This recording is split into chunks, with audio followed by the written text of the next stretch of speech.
মৰমৰ ছাত্ৰ ছাত্ৰীসকল সকলোকে মোৰ দৰ্পণ অসম ইউটিউব চেনেলৰ ফালৰ পৰা আন্তৰিক অভিনন্দন জনাইছোঁ। আশা কৰোঁ সকলোৱে ভালে আছা। তো মই আজি তোমালোকৰ ফাইনেল এক্সামৰ 2023 অৰ্থাৎ 2023 চনৰ কোৱেশ্চন পেপাৰখন সলভ কৰিম। তো বলা আমি ভিডিঅ'লৈ আগবাঢ়ো।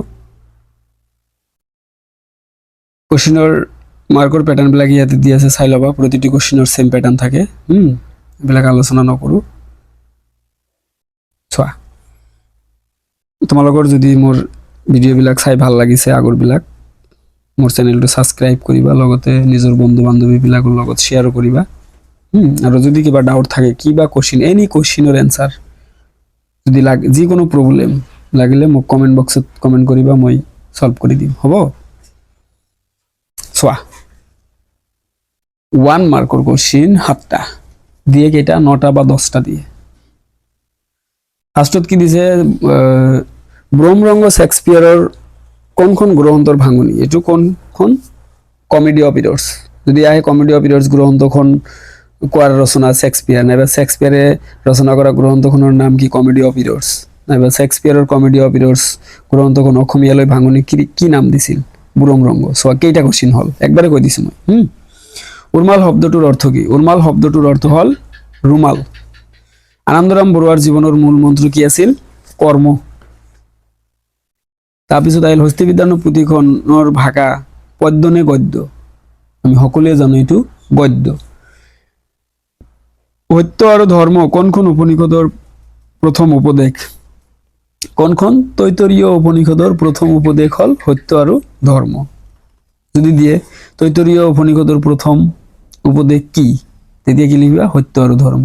গতিকে এবাৰ সত্য আৰু ধৰ্ম আহিছে, এইটো এনসাৰটো হ'ব তৈতৰীয় উপনিষদ। তাৰপিছৰ কোৱেশ্চন চোৱা, ভূদেৱ চৌধুৰীয়ে অপেক্ষা কৰি থকা চিঠিখনৰ সলনি কি খবৰ আহিল? প্ৰশান্ত শৰ্মাৰ মৃত্যুৰ খবৰটো আহিল। তাৰপিছত লক্ষধৰ চৌধুৰীয়ে পৰিচালনা কৰা মধ্যবিত্তীয় সমাজৰ চিত্ৰ অংকিত চলচ্চিত্ৰখনৰ নাম কি আছিল? নিমিলা অংক। তাৰপিছত থ্ৰিলাৰ শব্দৰ অৰ্থ কি? থ্ৰিলাৰ মানে দুঃসাহসিক কাহিনীযুক্ত ছবি। ঠিক আছে, থ্ৰিলাৰ শব্দটোৰ অৰ্থ হ'ল দুঃসাহসিক কাহিনীযুক্ত ছবি বা উত্তেজনা সৃষ্টিকাৰী। শীতলা দেৱীৰ ৰোগত কোনবিধ ৰোগ হোৱা বুলি মানুহে বিশ্বাস কৰে? কোনবিধ ৰোগ? বসন্ত ৰোগ। 2 নম্বৰ বিলাক চাই যোৱা, কেইটা দিছিল? এই চোৱা, 9টা দিছিল। 7টা লিখিব লাগে, কিন্তু 22ত 10টা দিছিল। মানে 9টা 10টা থাকেই, 9টাৰ কম নাথাকে। 2 মাৰ্কৰ 7 গুণ কিমান? 14। মোৰ মাতৃমুখ দৰ্শন পাঠটোত মাঝি আৰু জ্ঞান বুলি লক্ষ্মীনাথ বেজবৰুৱাই কাৰ কথা কৈছে? মাঝি মানে চন্দ্ৰকুমাৰ আগৰৱালা আৰু জ্ঞান হ'ল আৰ ল কলেজৰ প্ৰিন্সিপাল মিষ্টাৰ জে বৰুৱা। কোন দুগৰাকী সাহিত্যিকৰ ৰচনাৰ আলমত যতীন্দ্ৰনাথ দুৱৰাই কথা কবিতা ৰচনা কৰিছিল? কোন দুগৰাকী? ৰুছ সাহিত্যিক আইভান তুৰ্গেনিভ আৰু আফ্ৰিকাৰ লেখিকা অলিভ শ্ৰাইনাৰৰ ৰচনাৰ আলমত যতীন্দ্ৰনাথ দুৱৰাই কথা কবিতা ৰচনা কৰিছিল। বাৰু সাহিত্যিক আইভান তুৰ্গেনিভৰ পয়েমছ ইন প্ৰজ আৰু আফ্ৰিকাৰ লেখিকা অলিভ শ্ৰাইনাৰৰ ৰচনাৰ আলমত যতীন্দ্ৰনাথ দুৱৰাই কথা কবিতা ৰচনা কৰিছিল। অসমীয়া আৰু ভাৰতীয় হিচাপে ভাৰতীয় প্ৰশাসনিক সেৱাত প্ৰতিযোগিতাত আনন্দৰাম বৰুৱাৰ স্থান কি কি আছিল? অসমীয়া আছিল তেওঁই প্ৰথম। ভাৰতীয় প্ৰশাসনিক সেৱাত প্ৰতিযোগিতাত আনন্দৰাম বৰুৱাৰ স্থান আছিল অসমীয়া হিচাপে আছিল প্ৰথম আৰু ভাৰতীয় হিচাপে আছিল পঞ্চম। তাৰপিছত হস্তিবিদ্যান পুথিখন বিচিত্ৰ চিত্ৰকলাৰ বিষয়ে প্ৰশংসা কৰি যোৱা দুগৰাকী খ্যাতনামা পুৰুষৰ নাম লিখা। কি আছিল? মহাত্মা গান্ধী, জৱাহৰলাল নেহৰু আৰু ৰাজেন্দ্ৰ প্ৰসাদ। মই 3টা কৈছো, যাৰ যি 2টা মনত থাকে। এই দুটাই মনত থাকিব ফাৰ্ষ্ট, হয় না? মহাত্মা গান্ধীটো কমন, মনত থাকিবই। আৰু এটা হ'ল জৱাহৰলাল নেহৰু বা পণ্ডিত জৱাহৰলাল নেহৰু। ঈশোপনিষদৰ প্ৰথম মন্ত্ৰটিত থকা বিধি বাক্য আৰু নিষেধ বাক্য দুটি কি আছিল? বিধি বাক্য আছিল বুঞ্জি থা আৰু নিষেধ বাক্যটি আছিল মা গৃদ। ঠিক আছে, তাৰপিছত দিছে যতীন্দ্ৰনাথ দুৱৰা আৰু শিলভদ্ৰই সাহিত্য একাডেমি বঁটা প্ৰাপ্ত গ্ৰন্থ দুখনৰ নাম। যে যতীন্দ্ৰনাথ দুৱৰাই কোনখন গ্ৰন্থৰ বাবে সাহিত্য একাডেমি বঁটা পাইছিল? বনফুল। আৰু শিলভদ্ৰৰ প্ৰকৃত নাম কি আছিল যদি আহে পৰীক্ষাত? ৰেৱতী মোহন দত্ত চৌধুৰী। আৰু তেওঁ পাইছিল মধুপুৰ বহুদূৰ গ্ৰন্থখনৰ বাবে সাহিত্য একাডেমি বঁটা। বৰ্তমান সময়ত চিঠিৰ প্ৰাসংগিকতাটো কমি যোৱাৰ কাৰণ কি? ছয়টো প্ৰায় আহি থাকে বাৰে বাৰে, 22তো আহিছে, অলপ আগত সলভ কৰিলো। যে এটা সময়ত মানুহৰ মাজত যোগাযোগৰ বা এসময়ত চিঠিয়েই আছিল মানুহৰ মাজত যোগাযোগৰ মূল মাধ্যম। আপোনজনৰ পৰা একোখন চিঠি পোৱা বা চিঠিৰ অপেক্ষাত থকাটো মানুহৰ বাবে মধুৰ অভিজ্ঞতা আছিল। বৰ্তমান বিজ্ঞান প্ৰযুক্তিবিদ্যাই মানুহৰ মাজত যোগাযোগ দ্ৰুত কৰি তোলাৰ ফলত চিঠিৰ প্ৰাসংগিকতা কমি গ'ল আৰু পূৰ্বৰ চিঠিকেন্দ্ৰিক মধুৰতাটো হেৰাই গ'ল। সেইকাৰণেই বৰ্তমান সময়ত চিঠিৰ প্ৰাসংগিকতাটো কমি যোৱা দেখা যায়। আৰু তোমালোকে জানাই চিঠি তোমালোকে নিজেই নিলিখা, যিকোনো বস্তু আমি মোবাইল, হোৱাটছআপ, মেছেঞ্জাৰ, ইনষ্টা বা ফোন, ভিডিঅ' কল, হয়নে নহয়? চিঠি লেখাৰ ক'ত সময় আছে ইমান দীঘলীয়া? ইমান ধৈৰ্য কাৰ আছে আজিকালি? তোমালোকে 10-15 মিনিট পঢ়ি পেলাই অস্থিৰ হৈ যোৱা, হয়নে নহয়? কাৰণ ধৈৰ্য নাই। কিন্তু চিনেমা চোৱাৰ সময়ত পুৰা না গোটেই দিনটো চাব পাৰা। নেক্সট, প্ৰতিধ্বনি ছবিখন কোনটো জনগোষ্ঠীৰ লোককথা? ভূপেন হাজৰিকা কোন জনগোষ্ঠী? খাচী জনগোষ্ঠীৰ লোককথাৰ ভিত্তিত নিৰ্মাণ কৰিছিল। পৰ্যবেক্ষণৰ বাবে এজন বিজ্ঞানীৰ হাততে থাকিবলগীয়া দুবিধ যন্ত্ৰৰ নাম কি কি আছিল? এক্স ৰশ্মিৰ দূৰবীন, তাৰপিছত অনুবীক্ষণ যন্ত্ৰ, লেজাৰ ৰশ্মি আৰু অপটিকেল ফাইবাৰ। মই 4টা কৈছো, যাৰ যি দুটা মনত থাকে। তাৰপিছত চোৱা, দীঘল কোশ্চিন 3টা দিছে, এটা লিখিব লাগে 4 মাৰ্কৰ। কোনবা চনত এইটো কোশ্চিন দিয়ে যে মানুহৰ হাড় বস্তু কি? এনসাৰটো হ'ব কি? জ্ঞান, 1 মাৰ্কৰ কোশ্চিন। এইবিলাক ভিডিঅ'ত দিয়া আছে, সব চাই ল'বা। তাৰপিছত দিছে 5 মাৰ্কৰ 2টা, তাৰে পৰা দিছে কেইটা? 4টা, লিখিব লাগে 2টা। 2 নম্বৰটো খুবেই ইজি, 1 নম্বৰটো বেয়া নহয়। মগনিয়াৰ পাঠটো, মগনিয়াৰ এইবাৰ কবিৰ পৰিচয় লিখিলে হ'ল। আৰম্ভণিটো কি কি লিখিছিল, তাৰপিছত ওমৰ খায়াম নামৰ এজন কবি আছিল, ফাৰ্চী কবি, তেওঁৰ ৰবায়তখন অসমীয়ালৈ অনুবাদ কৰি অমৰ তীৰ্থ নাম দিছিল, সেইবিলাকো সোমাই দিবা।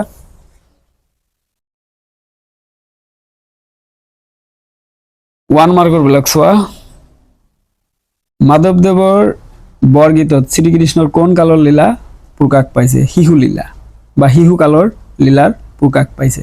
1 মাৰ্কৰ 5টা লিখিব লাগে। তোমালোকৰ পাঠ্যত অন্তৰ্ভুক্ত জোনাকী কাকতৰ লগত জড়িত নোহোৱা কবিগৰাকী কোন? মফিজুদ্দিন আহমেদ হাজৰিকা। নলিনীৱালা দেৱীক কি কবি ৰূপে জনা যায়? অতীন্দ্ৰিয়বাদী বা ৰহস্যবাদী কবি ৰূপে জনা যায়। তাৰপিছত দিছে কি, জনতাৰ আহ্বান কবিতাটোত ভাৰতবৰ্ষৰ কোনটো আন্দোলনৰ প্ৰভাৱ পৰিলক্ষিত হোৱা দেখা যায়? ভাৰতবৰ্ষৰ স্বাধীনতা আন্দোলনৰ প্ৰভাৱ পৰিলক্ষিত হোৱা দেখা যায়।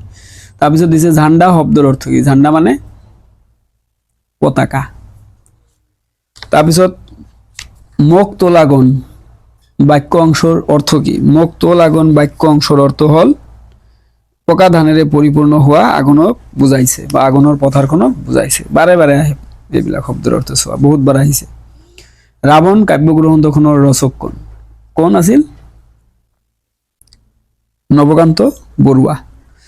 কোনতম কবিতাটিত কবিৰ মাতৃৰ স্মৃতি কেনেকৈ জাগ্ৰত হয়? 2006। 22ত আহিছে পিতৃ আৰু মাতৃত্ব, আৰু 23ত আহিছে অনলি মাতৃ। যে কোনতম কবিতাটিৰ কবিৰ মাতৃ স্মৃতি, যে কবিয়ে দোকানৰ জাপ ভাঙা গামোচাৰ সুবাস বা নতুন কাপোৰৰ কিবা সুগন্ধি কবিৰ নাকত আহি পৰিলে কবিয়ে যেন হেৰাই পায় কবিৰ আইক বা মাতৃক, কাৰণ তেওঁৰ মাক আছিল এজন শিপিনী। তাৰপিছত চোৱা, 2 মাৰ্কৰ 5টা লিখিব লাগে, সব এক্সেস দিয়া থাকে। অসমৰ বাহিৰৰ কোন দুজন কবিৰ গীতৰ লগত মাধৱদেৱৰ বৰগীতৰ তুলনা কৰিব পাৰি? যে অসমৰ বাহিৰৰ কোন দুজন কবি আছিল?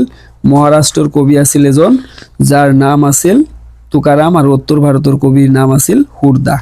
এই দুইজনৰ গীতৰ লগত তুলনা কৰিব পাৰি।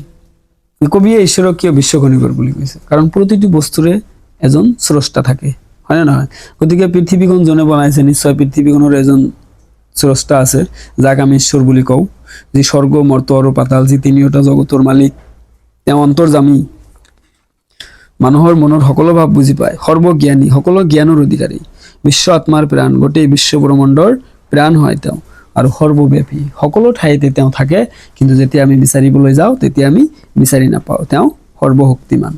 সেইকাৰণেই কবিয়ে ঈশ্বৰক বিশ্বকণিকৰ বুলি কৈছে। নলিনীৱালা দেৱীৰ আধ্যাত্মিক ভাৱৰ ব্যঞ্জনা প্ৰতিধ্বনিত হোৱা দুখন কাব্যগ্ৰন্থৰ নাম। আধ্যাত্মিক ভাৱ, এই যে অলকানন্দা, সপনৰ সুৰ, পৰশমণি, অন্তিম সুৰ, সন্ধিয়াৰ সুৰ, এইবিলাক। জন্দাৰ আহ্বান কবিতাটিৰ জৰিয়তে কবিয়ে কাৰ জয়ৰ কথা কৈছে? এবাৰ কাৰ কৈছে? ইয়াৰ আগতটো আহিছিল কাৰ জয়ৰ কথা। কাৰ মানে জনতাৰ, আৰু কাৰ মানে জনতাৰ জয়, বা জয় জনতন্ত্ৰ, জয় স্বতন্ত্ৰ, জয় মহামানৱ তন্ত্ৰ। কাঠমিস্ত্ৰী ঘৰ কবিতাটিত বিলাসীৰ দৰে কেনেকৈ দিন কটায় বুলি কোৱা হৈছে? কাঠমিস্ত্ৰীৰ ঘৰ কবিতাটোত আৰামী চকীত বিলাসীৰ দৰে দিন কটায় বুলি কৈছে। আৰু কোনবিলাক মানুহে? সমাজৰ আদ্যবন্ত বা ধনী শ্ৰেণীৰ মানুহবিলাকে। আৰু আৰামী চকীত প্ৰেমৰ সংগীত গাই বিলাসীৰ দৰে দিন কটায় বুলি কৈছে, এনেকৈ লিখিবা। জয়ন্তীৰ পৰৱৰ্তী কালত প্ৰকাশ হোৱা দুখন অসমীয়া আলোচনীৰ নাম। এটা হ'ল ৰামধেনু আৰু এটা হ'ল পছোৱা, বা পছোৱা আৰু ৰামধেনু। নৱকান্ত বৰুৱাই ৰচনা কৰা দুখন উপন্যাসৰ নাম কি আছিল? কবিলিপৰীয়া সাধু, ককাই দেউতাৰ হাড় আৰু গৰমা কুঁৱৰী। ককাই দেউতাৰ হাড়টো মনত ৰাখিবা, সেইখন গ্ৰন্থৰ বাবেই নৱকান্ত বৰুৱাই সাহিত্য একাডেমী বঁটা পাইছিল। নিৰ্মল পূৰ্বা বৰদলৈৰ দুখন গৱেষণামূলক গ্ৰন্থৰ নাম। এইটোও বাৰে বাৰে আহিছে, কি কি আছিল? দেৱী, শিৱ আৰু সূৰ্য। তাৰপিছত এই যে চোৱা, শত ৰজতম, চোৱা, একবাৰ 1 মাৰ্ক 2 মাৰ্ক কৰে আহিছে, একবাৰ 3 মাৰ্ক কৰে আহিছে, এবাৰ ব্যাখ্যা আহে, কমন কোশ্চিন বিশ্বকণিকৰ কবিতাৰ পৰা দিছে এইটো। তাৰপিছতটো দিছে জন্তাৰ আহ্বান, তাৰপিছতটো দিছে আগুনৰ কুঁৱলী, ভিডিঅ'বিলাকত দিয়া আছে, চাই ল'বা। চ' 2023 আৰু 24 তোমালোকৰ কবিতাৰ 3 মাৰ্কৰ কোশ্চিন যে দুটা লিখিব লাগিছিল আগত, এতিয়া প্যাটাৰ্নটো চেঞ্জ কৰিছিল। মূল ভাব দিছিল 3টা, তাৰে পৰা এটা লিখিব লাগে, কিন্তু মাৰ্কটো সেম আছে 6। আকৌ 25 ৰ পৰা আগৰ প্যাটাৰ্ন 3x2, মানে 3 মাৰ্কৰ 2টা। ভাৰতীয় প্ৰাচীন শিক্ষা ব্যৱস্থাৰ মূল আধাৰ কি আছিল? মূল আধাৰ আছিল মূল্যবোধ শিক্ষা। নন্দনতাত্ত্বিক মূল্যবোধৰ চাবিকাঠি কি? মনোযোগেই হৈছে নন্দনতাত্ত্বিক মূল্যবোধৰ চাবিকাঠি। 1 মাৰ্কৰ 2টা লিখিব লাগে, 4টা দিছে। আন্তঃৰাষ্ট্ৰীয় শিক্ষা আয়োগে মাধ্যমিক শিক্ষাক কি বুলি অভিহিত কৰিছিল? যে আন্তঃৰাষ্ট্ৰীয় শিক্ষা আয়োগে মাধ্যমিক শিক্ষাক জীৱনৰ আলি ধমজা বুলি উল্লেখ কৰিছিল, ক্ৰছ ৰোডছ অফ লাইফ। তাৰপিছত দিছে মাধ্যমিক স্তৰৰ শিক্ষাৰ এটা প্ৰধান বিশেষত্ব কি? যে এই স্তৰৰ কোনো বিশেষীকৰণ পাঠ্যক্ৰম নাই, মানৱ জাতিৰ বৃহত্তৰ অভিৰুচি অনুসাৰে পাঠ্যক্ৰমৰ পৰিসৰ বহলাই সাধাৰণ শিক্ষা দিব পাৰি এই স্তৰতেই। তাৰপিছত আছে চোৱা, ধৰ্ম আৰু মোক্ষ কি? ঠিক আছে, যে ধৰ্ম হৈছে নৈতিক মূল্যবোধ যিয়ে মানুহক কৰ্তব্য সম্পৰ্কে সকীয়াই দিয়ে, অৰ্থাৎ অৰ্থ আৰু কামতকৈ শ্ৰেষ্ঠ মূল্যবিদৰ নামেই হ'ল ধৰ্ম। আৰু মোক্ষ হৈছে মানৱ জীৱনৰ চৰম উদ্দেশ্য লাভৰ উপায়, যিটো মানুহৰ আত্মবোধৰ ওপৰত প্ৰতিষ্ঠিত। তাৰপিছত দিছে মনোবিজ্ঞানীসকলে শিশুৰ নৈতিক বিকাশৰ বিষয়ে অধ্যয়ন চলাই চিনাক্ত কৰা দুটা বিশেষ আচৰণ, 4টা আচৰণৰ কথা উল্লেখ কৰিছিল, তাৰে যিকোনো দুটা। এটা হ'ল যুক্তিনিষ্ঠতা, পৰোপকাৰিতা, দায়িত্ববোধ, নৈতিক স্বতন্ত্ৰতা, এই 4টাৰ কথা কৈছে। গতিকে ইয়াৰ পৰা দুটাহে লিখিব দিছে। কৈশোৰ কালত মানসিক শক্তিৰ বিকাশ পূৰ্ণগতিত হয়। এই মানসিক শক্তি মানে কি? চোৱা, বাৰে বাৰে আহিছে এইটো, যে কৈশোৰ কালত মানসিক শক্তিৰ বিকাশ পূৰ্ণগতিত হয়। মানসিক শক্তি মানে হ'ল বুদ্ধি বিমূৰ্ত চিন্তনৰ ক্ষমতা, যুক্তি শক্তি, বিভিন্ন দিশত আগ্ৰহ আদি। তাৰপিছত কি দিছে? কিশোৰ সংস্কৃতি বুলিলে কি বুজা? যে কৈশোৰ কালৰ সামাজিক বিকাশ এক লেখত ল'বলগীয়া বিষয়। এইটো চোৱা, বাৰে বাৰে আহিছে, আগৰ চনতো হয়, কোনবা চনত 22তো আহিছে। দলীয় মনোভাৱৰ, নাইবা 20ত আহিছে। দলীয় মনোভাৱৰ লগত সহমৰ্মিতাৰ উন্মেষ হয় এই কালছোৱাত। সমনীয়াৰ মাজত গভীৰ বন্ধুত্ব আৰু সহযোগিতাৰ ভাৱ গঢ়ি উঠে। সমনীয়াৰ সৈতে হোৱা প্ৰতিযোগিতা সহযোগিতাৰ অন্তৰালত গঢ়ি উঠে এক উপসংস্কৃতি, যাক কিশোৰ সংস্কৃতি বুলি কোৱা হয়। ঠিক আছে, এইটো 20ত অহা নাই চাগে, 22তে আহিছে। 22ত আহিছে। তাৰপিছত চোৱা 22 আৰু 23 চনত আহিছে। আধ্যাত্মিক মূল্যবোধ আৰু বীৰ পূজা, দুটাৰ পৰা যিকোনো এটা লিখিব লাগে। নোটছত দিয়া আছে এইবিলাক চব। তাৰপিছত গ্ৰামাৰৰ ভিডিঅ'টো বনাম কৈছোৱে। এইবিলাক চোৱা কি কি আছে। ছমহীয়া, ছ যোগ মহীয়া, প্ৰত্যয় কি হৈছে, ছটা শব্দত যোগ হোৱা প্ৰত্যয়বোৰ ভাঙি কি প্ৰত্যয় যোগ হৈছে লিখা। কি প্ৰত্যয় যোগ হৈছে? ছমহীয়া, ছ যোগ মহীয়া, ছমহীয়া।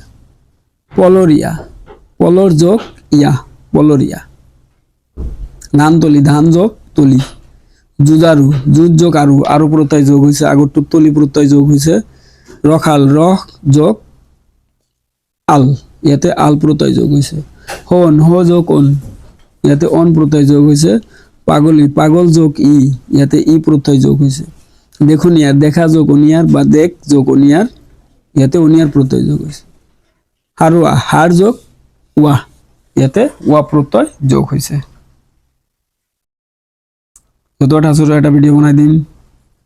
আৰু ৰচনা চোৱা, অসমৰ কুটিৰ শিল্প আহিছে, অসমৰ পৰ্যটন উদ্যোগ, এই চোৱা তোমাৰ প্ৰিয় এগৰাকী সাহিত্যিক, সামাজিক মাধ্যম আৰু অসমীয়া ভাষাৰ ভৱিষ্যত। চোৱা নিশ্চয় এইটোৱে লিখিবা, তোমাৰ প্ৰিয় সাহিত্যিক, আগৰ পৰাই কমন। আশা কৰোঁ সকলোৰে ভিডিঅ'বিলাক চাই ভাল লাগিছে, আৰু মোৰ এনেকুৱা ভিডিঅ' পাবলৈ হ'লে মোৰ এই দৰ্পণ অসম ইউটিউব চেনেলটো ছাবস্ক্ৰাইব কৰিব, লগতে নিজৰ বন্ধু বান্ধৱীবিলাকৰ লগত শ্বেয়াৰ কৰিবলৈ পাহৰি নাযাবা। ঠিক আছে, ভালকৈ পঢ়িবা সকলোৱে। Thank you students.